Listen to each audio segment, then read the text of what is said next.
હાય, કેમ છો બધા મજામાં? તો સ્વાગત છે તમારું આજના મિની વ્લોગમાં.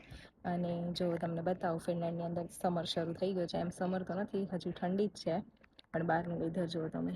અને આ વ્યૂ છે મારી બાલ્કનીનું, છે ને એકદમ જોરદાર મસ્ત. અને જો તમને બતાવું, ચેરી બ્લોસમના ઝાડ અહીંયાથી મારા ઘરેથી. મોટા ભાગે તો લોકોને ચેરી બ્લોસમના ફૂલ જોવા માટે જાપાન જવાનો વિચાર આવે, પણ અમારે કોઈ ટિકિટ કે પૈસા ખર્ચવાની કે પેકિંગ કરવાની કોઈ પણ ઝંઝટ નથી, કેમ કે મારા ઘરની બાલ્કનીમાં ઊભા રહી જઈએ અને અમને ચેરી બ્લોસમનો આ મસ્ત મજાનો વ્યૂ જોવા મળે છે રોજે.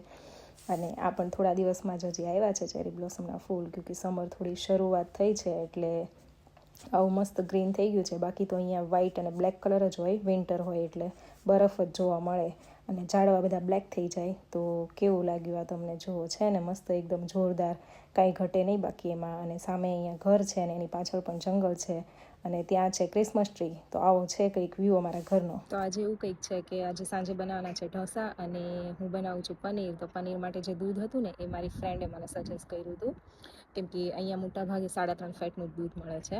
તો એણે મને કીધું કે ભાઈ એ દૂધ જે છે ને એ વાલીઓનું છે અને 4.5 ફેટ આસપાસનું છે, 4.2નું છે મતલબ. તો એમાંથી તું પનીર બનાવી ટ્રાય કર, બહુ મસ્ત બને છે. તો મેં ટ્રાય કરી છે, તો તમને બતાવું એમાંથી કેવું પનીર બને છે. તો જો પહેલાં તો બતાવું કે આ દૂધ છે વાલીઓનું અને આ 4.5 ફેટનું છે, જો એના પર લખેલું છે. અને અહીંયા છે પનીર. તો આવું બન્યું છે. બે પણ અલગ થઈ ગયું છે અને આ પનીર પણ બની ગયું છે. તો હવે એને એક મસલિન ક્લોથમાં લઈ અને અલગ કરી દઈશ એટલે મને મસ્ત ક્યુબ બની જાય. તો કેવું લાગ્યું તમને આ પનીર અને બહારનો વ્યૂ મને કહેજો.